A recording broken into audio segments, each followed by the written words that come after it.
Jadi, saya benar-benar lihat sendiri bagaimana umat muslim berperilaku.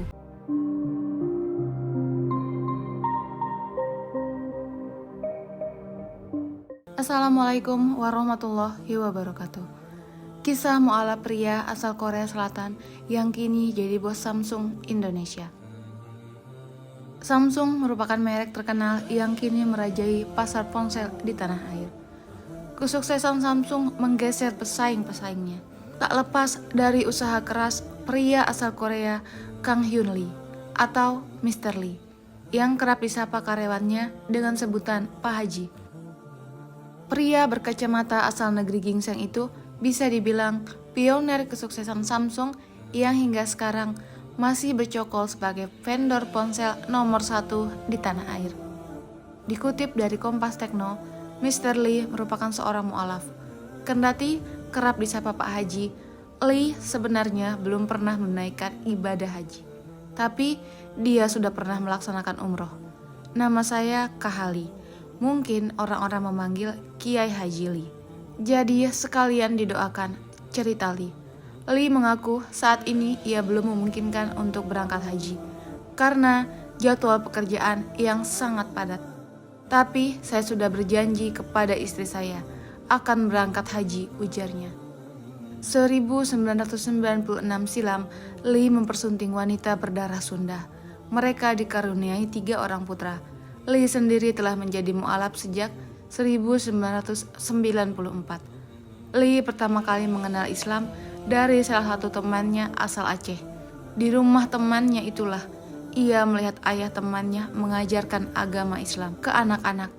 Ada sekitar 20 anak yang dia sekolahkan dan dibiayai, ujarnya. Sementara ibu teman Lee juga mendirikan sebuah panti asuhan. Jadi saya benar-benar lihat sendiri bagaimana umat muslim berperilaku. Kemudian saya diajari sholat, kisahnya. Ayah teman Lee yang kemudian dianggap sebagai ayah angkatnya lalu mengajaknya ke Masjid Agung Sunda Kelapa untuk mengucapkan 2 kalimat syahadat. Menjadi muslim baru dikatakannya cukup sulit, terutama saat melalui puasa di bulan Ramadan. Namun akhirnya ia bisa menjalani kehidupan sebagai muslim hingga saat ini.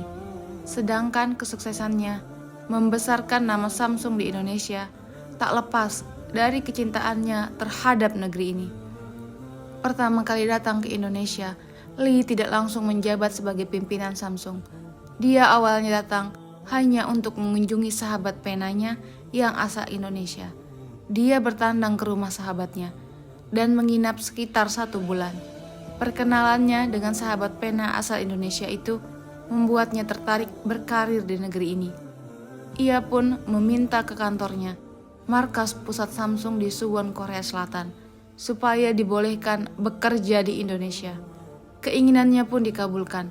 Meski penuh tantangan, Lee harus memulai dari nol karena Samsung baru saja mengawali bisnisnya di Indonesia.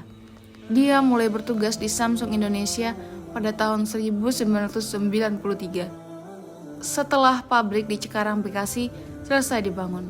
Sebagai pimpinan, dia bertanggung jawab atas banyak hal dalam kegiatan operasional Samsung, mulai dari ekspor-impor, ketenaga kerjaan, keuangan, hingga urusan logistik.